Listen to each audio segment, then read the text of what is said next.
All right, so this lecture is on the deal with outlines, and in the future you're probably going to be seeing some lectures where I talk about no use of outlines and removing the use of your outlines. And you might look at some of the examples and you'll notice that a lot of them don't have outlines stylistically drawn on them. And some of you may wonder why you can't do that, and some of you may have an issue with not being able to create the project that you want stylistically the way that you want it. Now, it's not that I don't allow outlines per se. It's just that I find that when you don't use outlines, you're able to achieve this idea of form and value a little bit better, so that I get a better sense of whether or not you understand how to draw and create form and three-dimensionality. So it just makes it a little bit easier for me to evaluate. But actually, you can use outlines and draw in a different style that carries those outlines, but they need to be purposeful. It needs to be with an intent that you're trying to make something look like a certain style. You can't just use it to avoid doing it with values and highlights and shadows and things like that. Now, if you do decide to do stylistic outlines, what you want to be conscious of is that there are some extra steps in terms of being able to remove the outlines from your final document, because that is a requirement for the project. Okay, so I'm going to go through some examples that you can take a look at, and I'm going to try to give you a sense of what's cool to do and what's not cool to do. Sometimes people rely on the outline to define the shape, and it still looks really flat and kind of childlike. And by childlike, I don't mean like the cartoon characters that you've been seeing in some of the examples. I'm talking about where the drawing doesn't look very sophisticated. It looks a little amateurish, okay? And then it becomes really hard for me to evaluate whether you're doing that as a style or whether you're doing that because that's the only thing you know how to do. We're going to go through some examples here, as I mentioned. Hopefully it'll help clarify what I mean, okay? Now, say if you give me something like this. This doesn't tell me whether or not you're just trying to draw in this manner stylistically, and that's why you have the outline, or if you have the outline because you don't know how to execute shadows and highlights to define the form, okay? And the major objectives for the course are that you know how to draw and create a composition and make things look three-dimensional because of the form and the value that you use by highlights and shadows. And also that you understand that in Illustrator, it's essential that you know how to create shapes that are fully closed, and that it's not the way you draw on paper where you just draw a simple line and then go in and color it in with something else of color. It's the shape is what you rely on to be able to fill that color in. So when I say no lines, you can use the lines to trace the object, obviously, so that you can see what you're tracing. And in the event that you're doing something that stylistically needs the lines to look like a certain style, then you're able to use them and keep them in terms of them looking like outlines, but they're not going to be actual outlines. And I'm going to show you how to convert them and how to be able to manipulate them, or other ways to build using shapes in order to imply that there's a line. But to be able to manipulate that shape so that it has a little bit more variation, so that the line has a little bit more character, okay? I'm just going to go through some examples because you'll probably notice that most of our examples are executed kind of in this style, okay? And as a result, it looks very playful, very cartoonish, very kid-like. And some of you may not like that style, okay? Now here, all of these kids, they're nicely drawn, first of all. I could tell that this person has already conquered the drawing aspect that's needed for the course. The other thing that I would want to see is if they know how to build form. And I understand that they know how to do form using like highlights and shadows, because they very nicely added these little shadows here that imply this idea of form. Okay, so I can look at this example, okay, and very easily tell whether you've met the objectives of the course and the things that you're evaluated on, okay? A lot of times when people rely on lines, it's because they're not including all of this extra shadow to define the shape and to make it pop. Okay, so like this example, number one, I'm not too certain if this is just stylistically drawn this way to make it look like a little childlike, or if this person just didn't know how to draw. Okay, now, so in that sense, I want you guys to try to avoid things that are of this nature, because it would be really hard for me to evaluate them. Okay, so I'm asking that you draw in your best possible way, and then also to not use the line in this format that doesn't really show that you understand line variation and that type of thing, okay? So that's why this one isn't as problematic. Now here, of course, you know, if you were to look at a road sign, there would be a very geometric line like this to outline the sign. So here it makes sense. I would allow you to use a line to create the shape, but I would still ask you to create it into a shape, okay? Just because sometimes strokes, as you start moving things, opening them, they're not going to transfer as well. Also, sometimes the brushes that you're using aren't going to transfer as well. So I ask you to convert everything into a shape. All right. Now here's one that isn't necessarily very childlike. It's kind of psychedelic, kind of a little bit on that weird, very contemporary, very MTV-ish kind of looking, which actually I totally dig this style, you know. It does have a little bit of this effect of an outline here, but overall, if you start looking at it, it doesn't use anything but values and shades and shapes and color. Right? There's very little use of outline, so it doesn't rely on the outline to define the shapes. And that's kind of what I want to see, is that you're not relying on the outline just because you're not able to create form, okay? Here's another example. Very cool, very trendy, very contemporary, very MTV-ish, very pop. And it has a childlike element to it, but it's not as childish as some of the other examples that you've been looking at.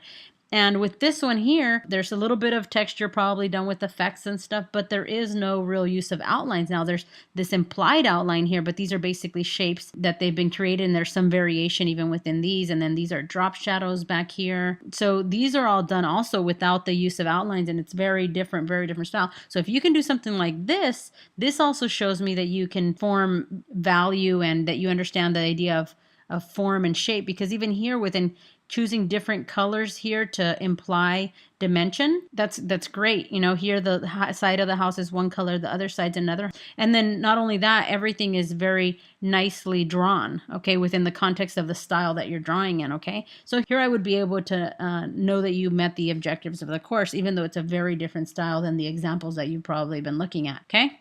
Now, that's not to say that this stylistically isn't nice. Actually, I prefer this style. I think this style is very nice. And here, because they are using outline, but they change the variation, like it goes thick and thin and thick and thin, and there's like shadows and highlights in this blanket here, and there's shades on this side of the mattress and a different shade on this side of the mattress. I get the idea of form. I understand that they understand value. I got these really nice highlights in the hair. So you could do something like this, okay? Just know that these outlines here are really going to end up being shapes that just look stylistically like outlines, but they're not. So as long as you can show me that you've executed form, that you know how to draw, and that you're only using these lines because stylistically you want this kind of style, then by all means go for it. Just remember, you need to make sure that you convert them into shapes, as I'm going to show you how to do later, okay? All right, so this one, for example, this is beautiful, awesome, cool, very funky, very trendy, kind of MTV-ish, kind of skaterish, kind of grunge style. Love it, you know? But you'll notice here, even these outlines, they're not uniform. Here, just by looking at this character, I could tell that this person understands, one, how to draw, two, form. There's the idea of highlights here and shadows, okay? So that they understand how to create form. So they've put the outline only because it's the style that they're going for, but they're not relying on it to build this idea of form and dimension, okay? So that one would be cool. If you can do something like this, awesome, great, love it. Next one. Here, stylistically also, you know, the look that they're going for is obviously with this outline around it. It's a little confusing to me only because that has the heavy outline and these don't. Maybe they're just doing it so that that pops out. But even in this example here, I understand that it's a stylistic thing and that they're only using these as a style and that they're not relying on it to define the form, because the form, it's very clear to me here that this person understands how to create depth and form here, like with this lighter panel here and then this darker panel here, okay? Also like the highlights and the shadows on the horns, okay? So I guess what I'm trying to say is that it's not that stylistically you cannot have outlines and have something that looks different, but if you do, you need to make sure that it's not just because you can't do form or you can't define the shape. And then also, it also means if you do decide to use it, you need to make sure that you convert them into shapes, okay? Am I beating you guys over the head with it enough? All right. Here's another one. These are all shapes, okay? Either dots or lines and masses of shapes here. Very contemporary, very pop. This person, I can understand. This person knows how to draw. This person gets it. They know, they understand form. They understand line quality, okay? So something like this would be okay even. And if you're in doubt, if you're not sure if a certain style is okay, you guys can always let me know, okay? Just ask, all right? Now, moving on, I'm going to go into the program and I'm going to show you guys how it is that you guys would convert things that look like outlines into shapes, okay? Here we go. Just to show you some ideas. Basically, when you draw, I would rather see something like this that has some variation in the line quality than see something like this, okay? Because this looks too flat. Okay, and when I look at it, I can't tell if it's that you're doing this stylistically because that's the style you're going for, or whether you're doing it because you don't know how to define the shapes another way or give it form, or that you're just not wanting to take the extra time to finesse the lines, that you're just opting to do a stroke around them and leave them, okay? So it's a lot harder on my end to evaluate them for all the other things you need for the course and for the project. That it's why I require that if you do want the look of outlines, then you have to make sure to expand the appearance of your stroke so that it becomes a shape, which appears to be a line, but in reality it's a shape, so that you can then manipulate it to have more character and variation instead of the simple stroke that you had before, which is probably more uniform and geometric when it shouldn't be. And once you've done that, then you can make certain that you removed all these strokes for all your drawings in the document as required. All right, so we're going to jump into the next step just so that you can see kind of the comparison. This is an outline. If we select it here, this is outlined. This here, even though it has the appearance of an outline, it is not an outline, okay? It is a shape. It has a thick and thin, it goes around here, then it has some variation, okay? If at any given point in time I want to tweak it and make it thinner, I can go in here and I can adjust these. I can make it fatter or I can make it thinner, okay? And that's the reason that I like having shapes instead of lines, is that you can easily go in there and adjust the thickness and thinness and the tapering of the lines, versus here where you can basically adjust the shape, but it's always the same. It's very uniform, okay? Now, it could be different if you go into your stroke and you select, instead of a basic outline, if you choose another brush, it might be different here. But even some of these, because they're made by the program, they look kind of generic. They kind of have a default, oh, that's the stroke from Illustrator. And in our field, that's not a good thing, okay?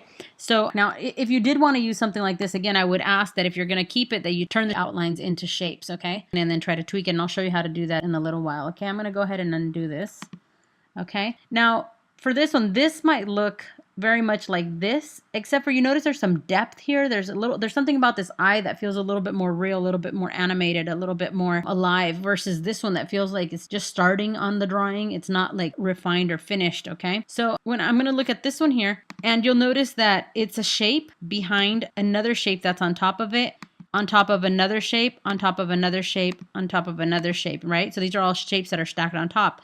Whereas this one is one shape with an outline around it, another shape with an outline around it, and then these lines, okay? So I won't have as much control here. I mean, I can make this line thicker. I can go like this, but it's still very geometric. It still doesn't have the aliveness of this one. Just take a few minutes to kind of look at these and see how they're different, how you can almost see this one getting ready to animate and move around and look different places, and this one not quite so much, okay? So this one here, for example, because it is only an outline, other than making this thicker and thinner, I have no real ability to make this look like it's looking to another side or twisting like it's moving its eye. For example, on this one, I can possibly do something like, and this isn't going to look perfect, but if I were to move the pupils and move that little outline to be a little bit thicker, it's going to kind of change the direction in which the eyeball is looking, okay? Because it's a frontal view, it looks a little bit awkward, but if this was the side of a person's head, you would be able to easily turn this into a profile picture. Let me see if I can do that really quickly. All right. Nobody said it was going to be beautiful, okay? And if we ignore this part right here, you notice how the eye now looks like it's looking forward, and if I were to go in, we gotta ignore this part here, but basically now I'm making it look like I'm getting a side view and I'm looking forward somewhat, okay? It's not perfect, I did it really quick, but the idea is that because you have these objects stacked on top of each other, you're able to do that, and you're not going to be able to do that here, okay? I mean, you may be able to change, again, like I said, the stroke size, but you're not going to be able to change, that position of that, okay? I'm going to undo all of this. I'm going to put it back. Now, a lot of people don't like, the extra work that's involved in making these shapes, but it's actually not that difficult, okay? To make this one be more like this one, I'm going to go ahead and I'm going to remove the outlines on these, okay? But now I need a shape that's back here that's dark. Now here's a technique you can use is you can select that object, okay, the one that you want to create another shape for. You could go into object and you could go into path and you could go into offset path. And here, now I'm going to turn on the preview. You'll notice it just made another ring around it. Do you see that? I'm going to turn it off, turn it on, okay? It's the same color, same everything. You can change the offset. If you change this to a 2, it's obviously going to make it bigger. If you change this to a 0.08, it's going to make it smaller. So I'm just going to go ahead and leave it on 0.08 and I'm going to hit OK. And now you have this shape here and then this shape back here, okay? I'm going to go ahead and change this one now to a different fill color. And notice it's automatically behind, and that way if I wanted to position it, if I wanted to move it, I could. Similarly, with this one, I'm going to go ahead and remove the outline. With it selected, I'm going to go to Object, I'm going to go to Path, I'm going to go into Offset Path, and I'm going to go ahead and hit my preview, take a look at it. I might need a little bit bigger path than that, so I'm just going to go and hit a 1. And then I'm going to go ahead and change that back one to the color that I want. And now, even though right now it looks the same, I can offset it. I'm just using my arrow keys to move this around and I can make it do that. It's like I changed the eyeliner on this girl or boy. He kind of looks like a boy.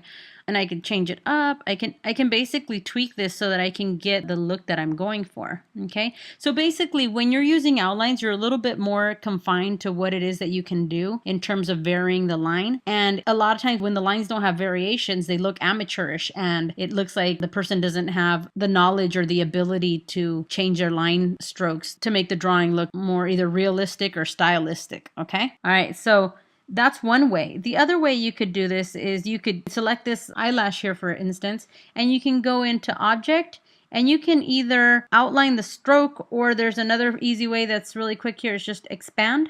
You can expand that and just leave both of these selected here and you just hit OK. And if we zoom into this, it is now an actual shape, as opposed to this that's just a line. But still, just because you outline the shape doesn't mean it looks any better than it basically looks the same as it did here. The key is to go in here and, you know, make some modifications. Go in here and tweak some of this a little bit so that it looks like it has a different line quality, like you took some time to fix it, like you understand line variation and stylistic lines, okay?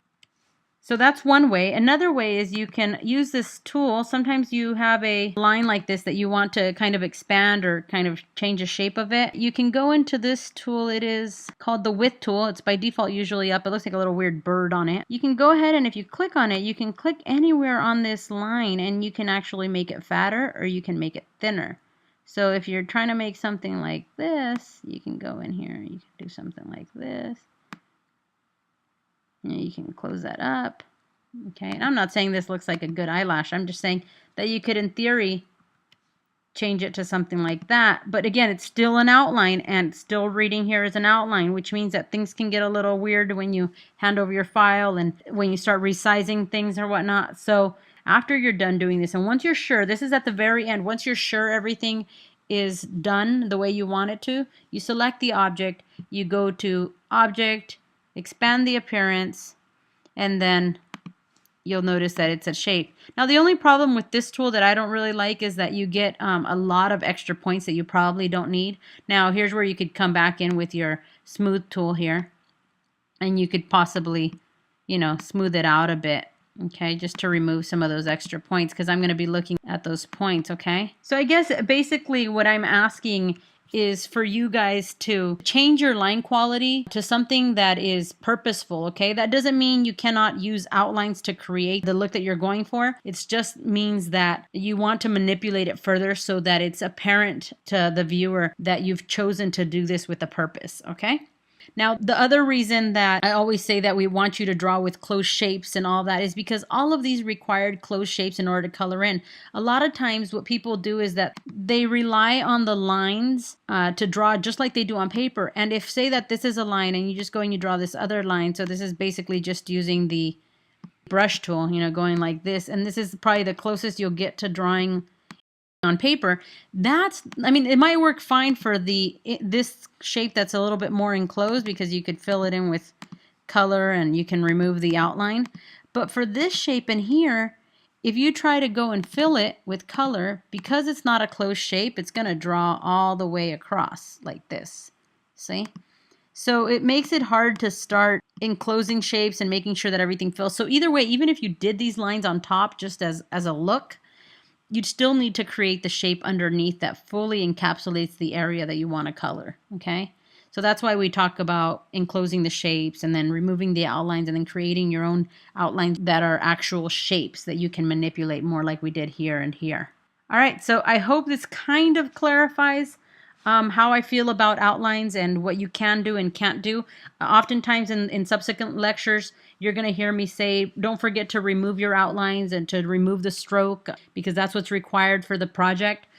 And that still remains true, but just know that if you are going for this style, it doesn't mean that you're not allowed to. It just means that you have to take that extra step to expand the appearance, to go to object and expand the appearance so that it becomes a shape, and then also manipulate it further where it really looks like you did it on purpose.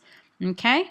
All right, this concludes your lesson on outlines and strokes and how to expand the strokes so that they're shapes and manipulate them. If you have any questions, I led at hawaii.edu or 808-343-9565.